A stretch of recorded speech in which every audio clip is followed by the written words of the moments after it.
صل على محمد وآل محمد.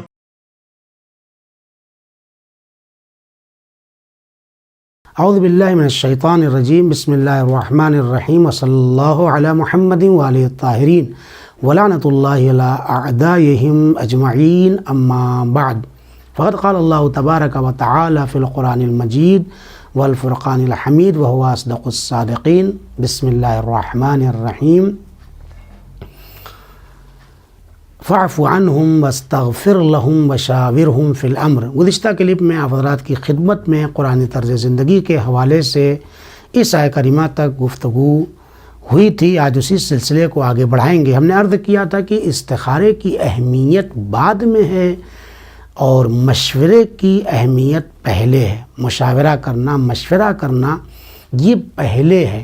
انسان کو چاہیے کہ ہر کام میں، شادی کا مسئلہ ہو، مکان خریدنے کا مسئلہ ہو، بزنس کرنے کا مسئلہ ہو، زندگی کے تمام امور میں انسان پہلے مشورہ کر لے. اگر کسی نتیجے تک پہنچ جاتا ہے تو بہت اچھی بات ہے. نہیں نتیجے تک پہنچتا ہے اگر کوئی اور پھر بھی اس کو کنفیوژن اور وہ ابھی مشکوک ہے معاملے کو لے کر کے، تو پھر وہ اگر مباح کام ہے تو اس کے اندر وہ استخارہ کرے اور جو استخارہ آئے اس کے مطابق عمل کرے. لیکن عرض کیا تھا کہ قرآنی طرز زندگی میں مشورے کی اہمیت زیادہ ہے. اب اگر استخارہ کر لیا تو کوشش کرے کہ اس کے اوپر عمل کرے اور کوشش کرے کہ استخارہ کے جو موارد ہیں وہیں پر آ کر کے استخارہ کرے. میں نے عرض کیا تھا کہ انسان کی نیت بھی بعض جگہ صحیح نہیں ہوتی ہے. اسے پتہ نہیں ہوتا ہے کہ نیت کیسے کرنا ہے. نیت المومن خیر من عمل. مومن کی نیت اس کے عمل سے زیادہ نیک اور خیری اس کے اندر پائی جاتی ہے، نیکی پائی جاتی ہے. زیادہ بہتر ہوتا ہے انسان کی جو نیکی ہے، نیکی کی جو نیت ہے اس میں زیادہ بہتری ہے عمل کے بنسبت اور اس کے مقابلے میں. تو اب آ کے دیکھیں کہ جو اللہ تعالیٰ نے انسان کو حکم دیا ہے کہ وہ مشورہ کرے پہلے اور اس کے بعد استخارہ کا مرحلہ آتا ہے، تو استخارے کی نیت جب صحیح ہو جائے گی تو انسان کا جو اثر ہے وہ بھی صحیح ہوگا. مثال کے طور پر ایک شخص آتے ہیں اور آنے کے بعد کہتے ہیں مولانا صاحب استخارہ کر دیجئے. ہم نے کہا نیت، کہنے لگے نیت جو ہے وہ ہم نے خود کی ہوئی ہے. تو نیت کی ہوئی تھی، ہم نے استخارہ کر لیا. جب استخارہ ہم نے کر دیا اور استخارہ بہتر آ گیا تو کہنے لگے مولانا صاحب ذرا اٹھیے، ذرا کونے میں چلیے. ہم کو لے کے گئے کونے میں. مثلا ہم سے کہنے لگے کہ ذرا 5,000 روپے دیجیے. ہم نے کہا کہ 5,000 روپے خیریت؟ تو کہنے لگے ہم نے استخارے کی نیت یہی کی تھی کہ مولانا صاحب سے ہم 5,000 روپیہ ادھار لیں یا نہ لیں. یہ نیت کی تھی. چونکہ نیت غلط ہے، چونکہ انہوں نے لیں یا نہ لیں کہا تھا، یہ نیت صحیح نہیں ہے. اب استخارہ بہتر آ گیا. اب اگر میرے پاس پیسے ہیں اور میں دے دوں تو پھر مجھ سے بڑا اچھا انسان ان کو نہیں کوئی نظر آئے گا. اگر میں نے مخالفت کر دی تو یہی کہیں گے کہ یہ بنتے ہیں مولانا اور استخارے کی مخالفت کرتے ہیں. تو آپ دیکھیں چونکہ نیت غلط ہے تو استخارہ بھی ضروری نہیں ہے کہ صحیح آئے. لہذا ضرورت اس بات کی، میں نے عرض کیا تھا کہ دنیاوی اور اخروی فائدے کے پس منظر میں استخارہ کیا جاتا ہے اور اسی اعتبار سے آتا ہے. صرف مادی اور دنیاوی فائدے کے پیش نظر استخارے کا جواب انسان کو نہیں ملتا ہے.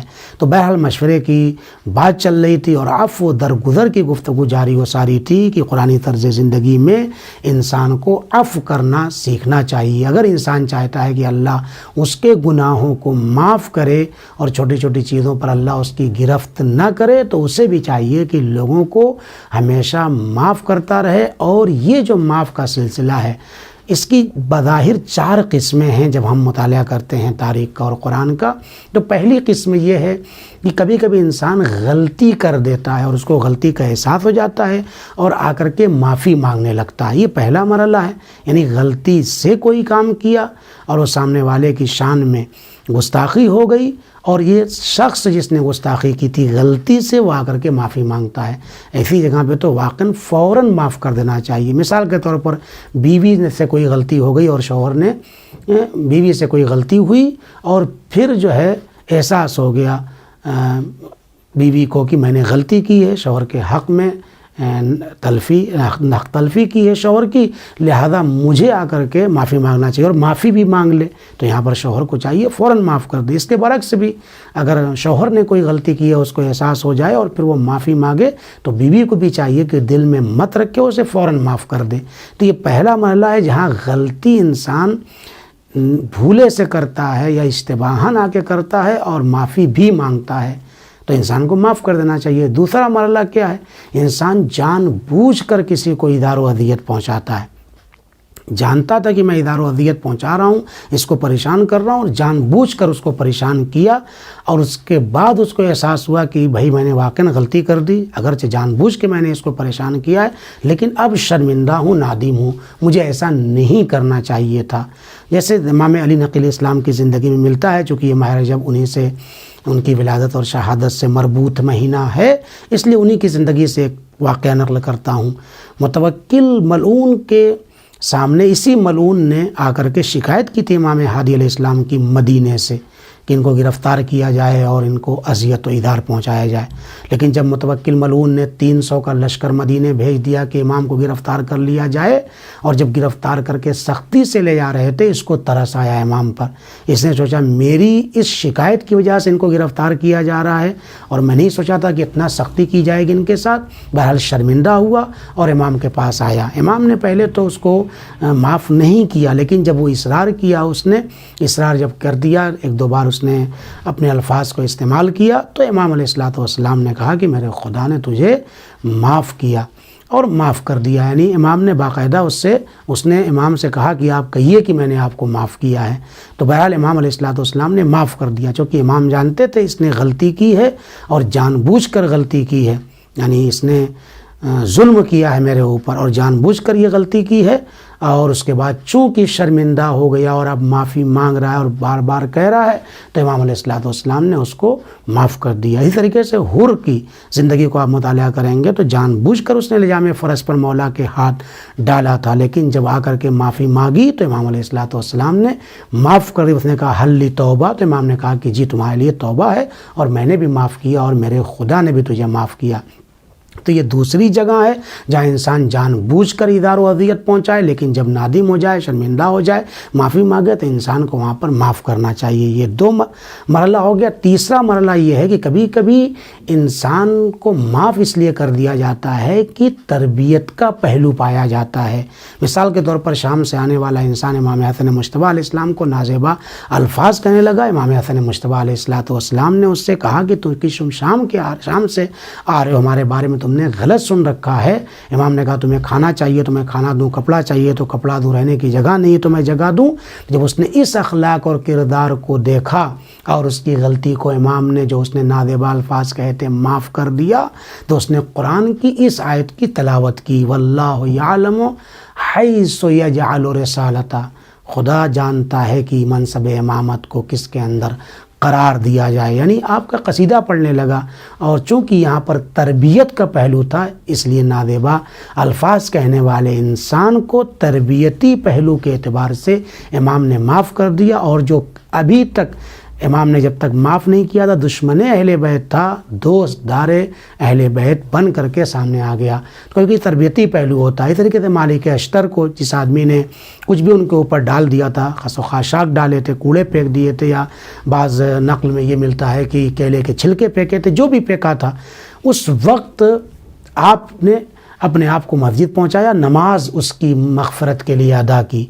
جب دیکھا کہ اس نے اچھا ان کا یہ کردار ہے تو بدل گیا اور آ کر کے خود معافی مانگنے لگا. تو معافی سے پہلے ہی امام نے یعنی جناب مالک اشتر نے چونکہ تربیتی پہلو تھا، اس کی تربیت کرنی تھی، آ کر کے نماز پڑھ کے بتایا کہ تم اس طریقے سے معاف کرنے سے با تربیت انسان بن سکتے ہو. یہ 3 مرحلے ہوئے اور آخری مرحلہ یہیں پہ گفتگو تمام ہو جائے گی.